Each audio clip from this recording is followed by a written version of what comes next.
नमस्कार जी, आप देख रहे हैं बेजोड़ रत्न चैनल। आज बात करते हैं डिजिटल प्लेटफॉर्मों की, डिजिटल युग की।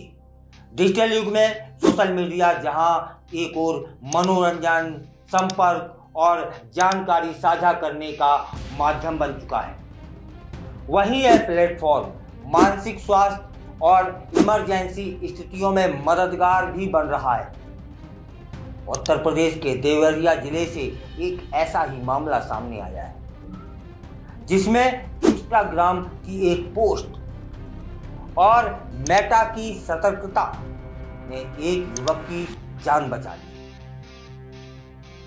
देवरिया जिले के एक गांव में रहने वाला राजन, यह नाम परिवर्तित है, कुछ महीनों से मानसिक तनाव से गुजर रहा था।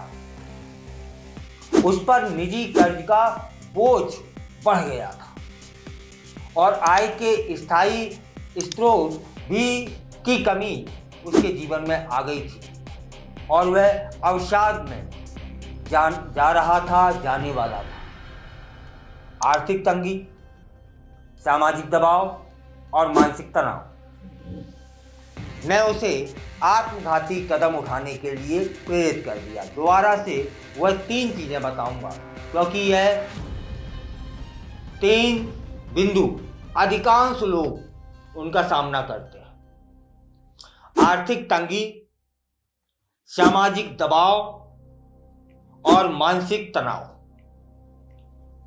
इनका मिश्रण कभी कभी घातक हो जाता है।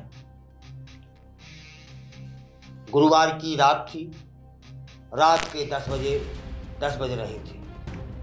तब उसने अपने इंस्टाग्राम अकाउंट पर एक पोस्ट डाली, जिसमें उसने लिखा, माफ करना भाइयों, मैं अब और नहीं जी सकता, जा रहा। यह पोस्ट, इस पर लिखा गया था, माफ करना भाइयों, मैं अब और नहीं जी सकता, मैं जा रहा। यह संदेश पढ़ने में सामान्य लग सकता है, लेकिन मेटा के कंटेंट निगरानी तंत्र ने इसे आत्महत्या से जुड़े उच्च जोखिम वाले संकेत के रूप में पहचान लिया। मेटा, जो फेसबुक, इंस्टाग्राम और व्हाट्सएप का मालिकाना हक रखता है, ने हाल के वर्षों में एआई और मशीन लर्निंग पर आधारित ऐसे टूल्स विकसित कर दिए हैं जो किसी भी पोस्ट में यदि आत्महत्या, अवसाद या हिंसा से जुड़ी भाषा होती है ना, तो वह उसे तुरंत फ्लैग कर देता है। राजन की पोस्ट जैसे ही सिस्टम के रडार पर आती है, तुरंत मेटा की टीम ने भारत में स्थित इमरजेंसी रिस्पॉन्स सिस्टम के जरिए निकटतम पुलिस स्टेशन को अलर्ट भेज दिया और इस अलर्ट में पोस्ट का कंटेंट, पोस्ट करने वाले की लोकेशन और संभावित खतरे की जानकारी दे दी। तब फिर क्या होता है कि देवरिया पुलिस को जैसे ही मेटा की ओर से अलर्ट मिलता है, तो पुलिस ने बिना देर किए राजन के मोबाइल नंबर और लोकेशन को ट्रेस किया। सौभाग्य से वह अभी तक अपने निर्णय पर अमल नहीं कर पाया था। यह बहुत बड़ी बात थी। यह सौभाग्य था उनके माता पिता का, उनका और पूरे समाज का। पुलिस की टीम सिर्फ 12 मिनट के अंदर मौके पर पहुंचती है और समय रहते युवक को रोक लेती है। पुलिस द्वारा उसे मेडिकल सहायता के लिए जिला अस्पताल में ले जाया जाता है, जहां डॉक्टरों ने उसे खतरे से बाहर बताया। इसके बाद राजन को काउंसलिंग और मानसिक स्वास्थ्य सहायता के लिए विशेषज्ञों के पास भेज दिया गया। इसी बीच में परिवार का भी बयान लिया गया।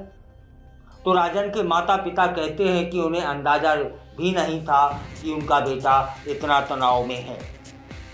उन्होंने बताया कि राजन पहले एक छोटी सी दुकान चलाया करता था, लेकिन कोरोना काल में उसका जो व्यापार था वह बंद हो गया और उस पर कर्ज चढ़ गया।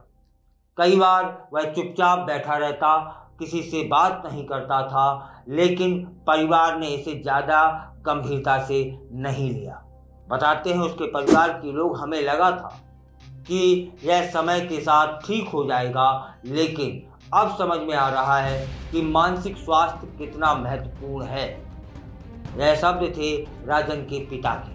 इस घटना ने यह तो स्पष्ट कर दिया है कि सोशल मीडिया अब सिर्फ संवाद का जरिया नहीं रह गया है, बल्कि यह जीवन रक्षक माध्यम भी बनता जा रहा है। मेटा द्वारा उपयोग किए जा रहे एल्गोरिथम और इमरजेंसी अलर्ट सिस्टम ने समय पर हस्तक्षेप करके राजन की जान बचाई। इसके साथ ही यह मामला उजागर हुआ और यह भी लोग जान सके कि कैसे सोशल मीडिया पर एक छोटी सी पोस्ट भी गंभीर संकेत दे सकती है।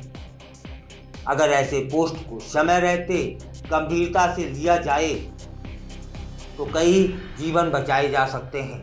हम सभी को सतर्क रहना चाहिए। देवरिया के जो पुलिस अधीक्षक हैं ने इस घटना को लेकर क्या बताया वह भी जान लेते हैं कि यह मेटा और पुलिस के बीच बेहतरीन समन्वय का उदाहरण है। इस तरह की घटनाएं हमें सिखाती हैं कि तकनीक का इस्तेमाल सामाजिक भलाई में कैसे किया जा सकता है। हम आने वाले समय में सोशल मीडिया अलर्ट सिस्टम को और प्रभावी बनाने की दिशा में काम करेंगे। यह शब्द थे वहां के एसपी। स्वास्थ्य मंत्रालय की तरफ से भी इस मामले की सराहना की गई है और राज्य सरकार ने पुलिस टीम को पुरस्कृत करने की घोषणा की है। वाकई में पुलिस यहाँ पुरस्कृत होने के लायक है। गौरतलब हो कि मेटा दुनिया भर में मानसिक स्वास्थ्य संकट को गंभीरता से ले रहा है। मेटा ने एक पहल शुरू की थी जिसमें उपयोगकर्ताओं की पोस्ट को स्कैन कर आत्महत्या या डिप्रेशन से जुड़े संकेतों की पहचान की जाती है और लोकल अथॉरिटी को अलर्ट भेज दिया जाता है। भारत में भी इस सुविधा का प्रभावी उपयोग किया जा रहा है और यह घटना उसी प्रणाली का परिणाम है। यह घटना हमें कई स्तरों पर सोचने पर मजबूर कर रही है कि मानसिक स्वास्थ्य को नजरअंदाज करना अब संभव नहीं है। आर्थिक तंगी, सामाजिक दबाव और अकेलापन किसी को भी मानसिक रूप से कमजोर बना सकता है। परिवार और दोस्तों को ऐसे संकेतों पर सतर्क रहना चाहिए, जैसे कि अकेले रहना, गुमसुम हो जाना, सोशल मीडिया पर निराशाजनक पोस्ट डालना। इस पर ध्यान रखने की आवश्यकता है। सोशल मीडिया कंपनियों को और अधिक जिम्मेदारी के साथ इस प्रकार की निगरानी करनी चाहिए। सरकार को मानसिक स्वास्थ्य सेवाओं को गांव और छोटे शहरों तक सुलभ बना देना चाहिए। राजन की जिंदगी बचने की यह घटना न केवल एक उदाहरण है तकनीक और मानव सेवा के समन्वय का, बल्कि एक चेतावनी भी है कि मानसिक स्वास्थ्य संकट को हल्के में नहीं लिया जा सकता है। इंस्टाग्राम की एक पोस्ट, मेटा का एल्गोरिथम और देवरिया पुलिस की तत्परता ने एक अनहोनी को रोक दिया। यह कहानी हमें यही बताती है कि जीवन कितना कीमती है। यदि हम समय रहते ध्यान दें तो कोई भी जीवन बचाया जा सकता है।